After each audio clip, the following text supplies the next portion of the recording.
Hi everybody, welcome back to another episode. Today we're looking at another 35mm SLR, this time from the 1960s. This is the Nikkormat FT, Nikon's first camera with through the lens inbuilt metering, and it was built between 1965 and 1967. As you can see by this coupling prong here, it's a pre-AI camera. If you want full aperture metering, it can meter in stop-down mode as well. But really, to get the best of this camera, you need sort of pre-AI lenses, or lenses that have the infamous rabbit ears on them. This little bit of metal that sticks out there.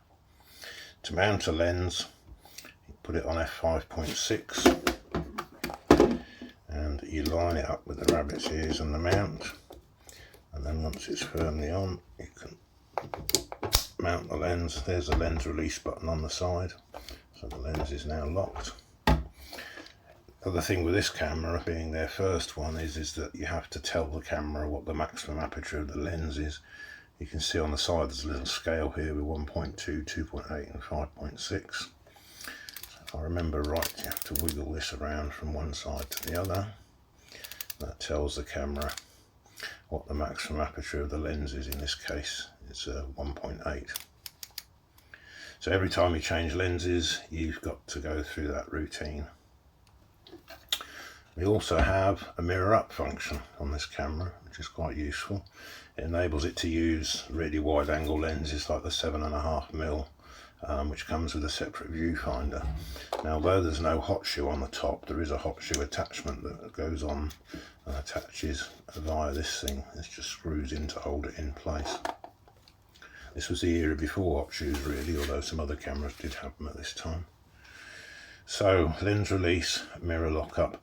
This funny little tabbed thing here is for the shutter speed, and here you can see the shutter speeds be 1 second, half a second, quarter, etc., all the way through to 1,000th of a second. And these are mechanical speeds. There's no battery required for the operation apart from the light meter. So very similar to the Canon FTN that we looked at the other day. Idea that I think Olympus probably copied this, because the OMs are very similar. They have the shutter speed around the lens throat as well. It's quite a good system, and this one has a nice little tab on it as well, which just kind of makes it much more interesting to use. Unlike Olympus that has the aperture setting at the front of the lens, this has it directly at the back. So they're quite close to each other. Next thing you obviously have to do is to tell the camera what speed film you're using. This is done on the bottom here. You have to grasp hold of the shutter speed dial to stop it from moving, and move this along to your selected ASA. As you can see, it goes from a lowly 12 through to, what does that say? 1500. That's an unusual speed. I'd say it was normally 1600. Today we're using 400 film. We're using more of that Kentmere Pan 400. Self timer. I cock the shutter. Set it to a nice slow speed. Somebody said they like hearing slow speed. So there's the 15th. Usual thing, doesn't go right down as far. A lot of them go down all the way down here. This one doesn't. Push on the shutter. Nice mechanical whirring.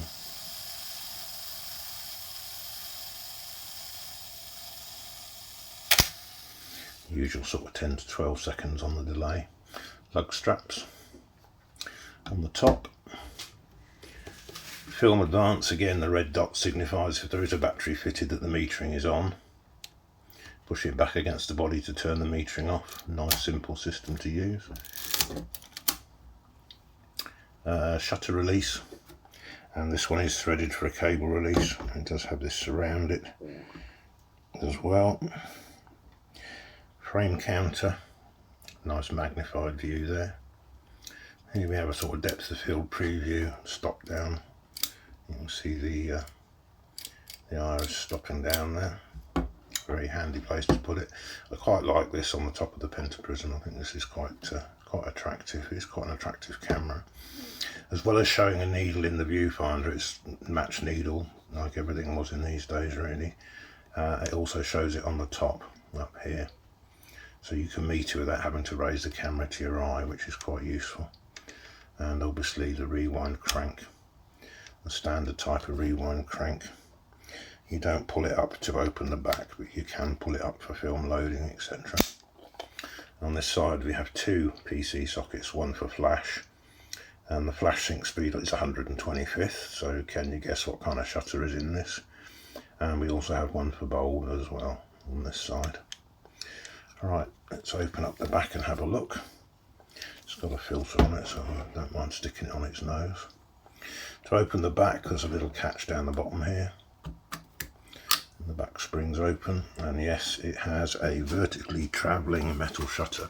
It's given away by the sync speed of 125th. So here we can see pressure plate, very nice. Slotted take-up spool. It's not really multi-slotted, but there is more than one slot in it. Sprocket drive, film plane, area where the film goes, and the vertically travelling shutter. So if I just fire the shutter for you on that slow setting, which would be around here. Battery cover's just come off.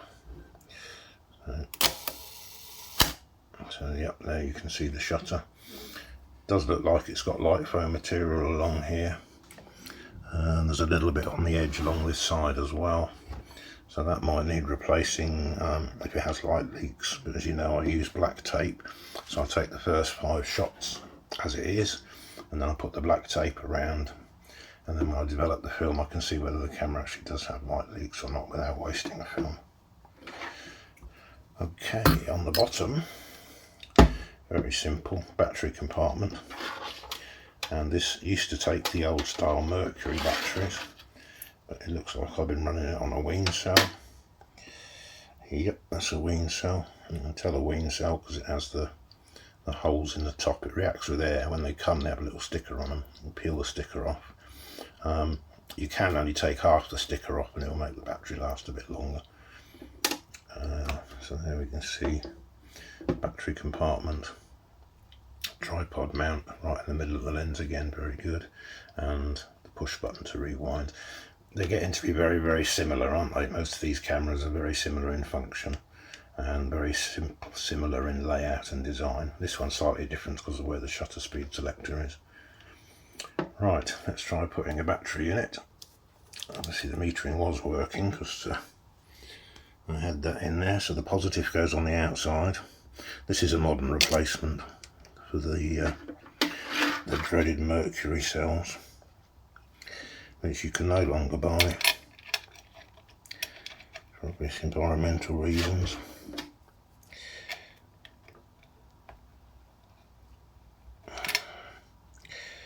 Let's open.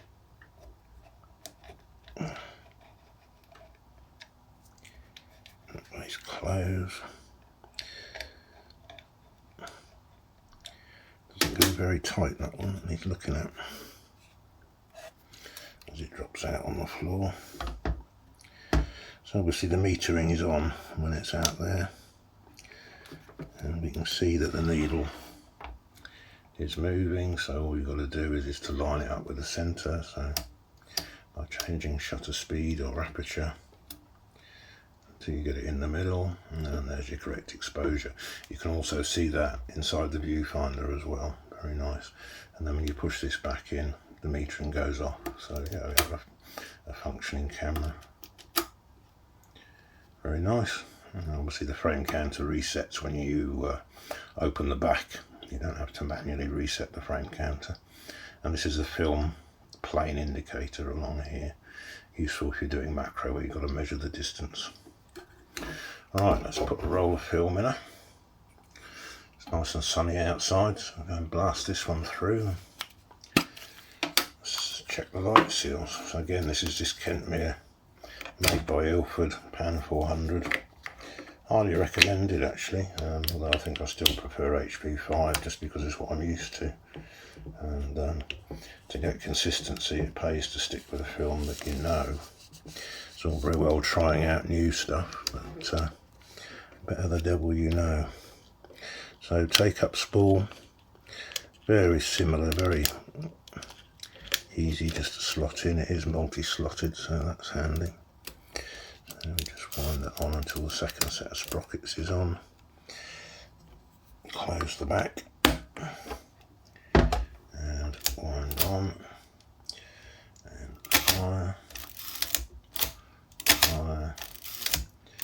3, and then the next one will be our actual exposure. Very nice. Quite a heavy camera, but then it's got an 85-1.8 on it, so it will be quite heavy. This is the lens that I normally use with it. This is a Type N lens. This is a newer version. You can see the difference. You can always tell the early lenses because of this scalloped focusing ring on them. This is a later Type N. It's still a pre-AI lens. It doesn't have the AI ridge on the back for coupling with an AI camera. And this is the later type. I believe these are multi-coated, actually, these newer ones. So this is a lens I'd normally be using as a standard lens on it. I just chose this one because it's of the same era. So there we go, folks. Thank you very much for watching. Hope you enjoyed. It's another part of photographic history, Nikon's first camera with a built-in light meter. Hope you enjoyed. Comments, questions, queries, etc. down below, and I look forward to seeing you in the next one.